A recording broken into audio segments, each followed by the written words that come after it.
Decoding Existence and Scripture, Part 19. In this episode, we are going through how to decipher and the basics between identifying a fake text and a real text. I will be giving you many examples of false texts, how to identify them, and real texts. But I am not walking the walk for you. I can point you in the direction, give you the information, but you still need to read the texts, do the comparisons, learn and comprehend. I do not walk the walk for you. You need to start thinking in terms of black and white. The Father Yahweh only gives us logic, wisdom, understanding, and knowledge. Satan, Azazel, Godriel, confuses you, contradicts, deceives, and misleads. There is no contradiction in the word of Yahweh.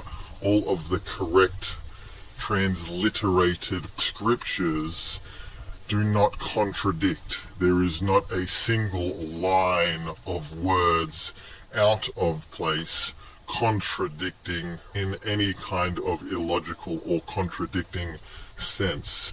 Only in the New Testament do we have infinite amounts of contradictions. Only in the false documents do we have infinite amounts of contradictions. Why is the enemy contradicting? Very simple, you see, the bottom goal is to mislead. Satan, Godriel, Azazel is standing in front of the truth, standing in front of the truth of the Messiah and Yahweh, and is purposefully contradicting itself in false scriptures, because then you believe that there is no truth behind the poorly generated documents. It is 101 simple psychology.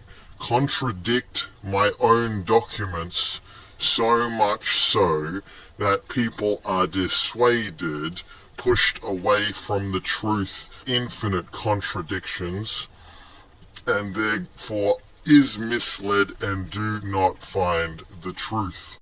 Okay, example 1, Proverbs, the wisdom of Solomon. Obviously, everything they're promoting is a lie, including this word here, promoting some wisdom, right? Oh, this is wisdom. Come and get your wisdom, right? Here's the wisdom. Don't look anywhere else, right? Let's look at the wisdom. And this is your counter document, the document of Sirach. Everything they're hiding, you need to find. This is a rippy cop-out copy of Sirach. It is very obvious to see if you study the two documents. For anybody who has studied philosophy, we're talking about existential philosophy. I have studied existential philosophy. This is an absolute dog shit book. Absolute crap. We go one page in to the wisdom of Solomon and we instantly have our contradiction straight away. For anybody who knows Solomon, number 1, he had 1,000 wives. Number 2, he lost his way and he started doing demon worship and other deity worship. So what would Yahweh do to Solomon if you started worshipping demons and other deities? He would remove this from you.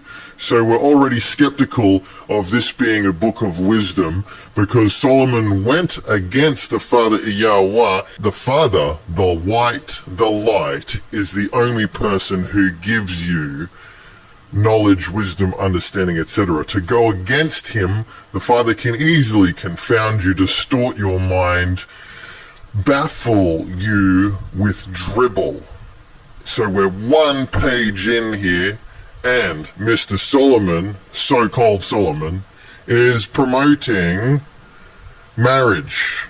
Let your fountain be blessed, and rejoice with the woman of your youth. Let her satisfy you at all times, and be you ravished always with her love.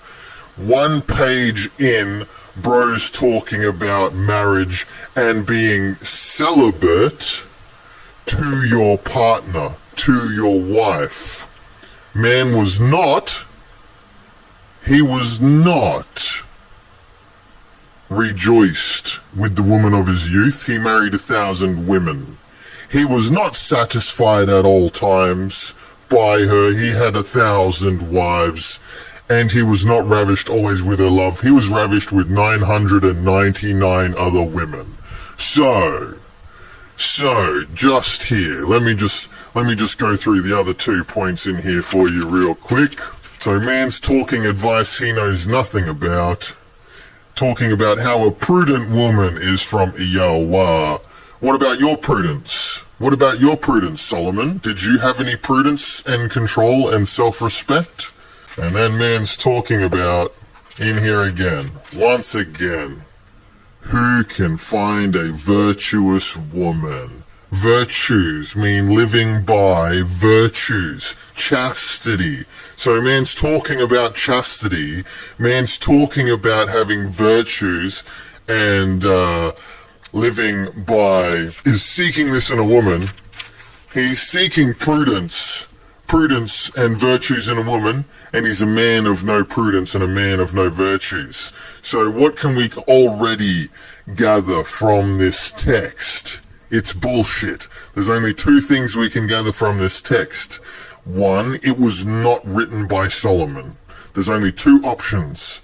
The text was either not written by Solomon and it's a fake text, or 2, Solomon got distorted and his mind and his wisdom was removed, and this text is full of dog shit advice.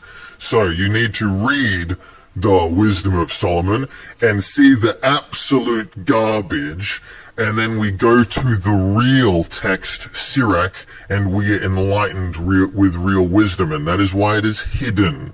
Whatever they're promoting to, especially if they're saying it's wisdom, is dog shit. And Sirach even makes mention to this in a riddle. Shalomah reigned in a peaceable time and was honored, for Elohim made all quiet round about him, that he might build a house in his name and prepare his sanctuary forever. However wise you were in your youth, and as a flood filled with understanding, your soul covered the whole earth, and you filled it with dark parables. This is a parable about this book of wisdom. It's black. It's full of garbage. It's dribble. It's contradictions. It's deception. It's dark parables. We want light parables. We want parables of light. We want white. And there's one more code in this book. That this book was written by Yahusha, the son of Sirach. There's your code. What's the Messiah's name? What was Joshua's name? Husha. What was Husha's name? Who led the children into the promised land? He was renamed Yahusha, and he led the children into the promised land with his light. And here's a book of real wisdom. I've studied philosophy, and I have not come across a book more packed with real wisdom than Sirach ever in my existence. This is the book you need. This is the white parables, the light parables, the truth, the wisdom. And it's giving it to you right here. You might want to follow things that say Yahusha, right? The Messiah's name. This, the book. This is what you need to compare. This clear contradiction. This clearly a black parable. A parable of deception. A parable of darkness promoted to the masses and swallowed.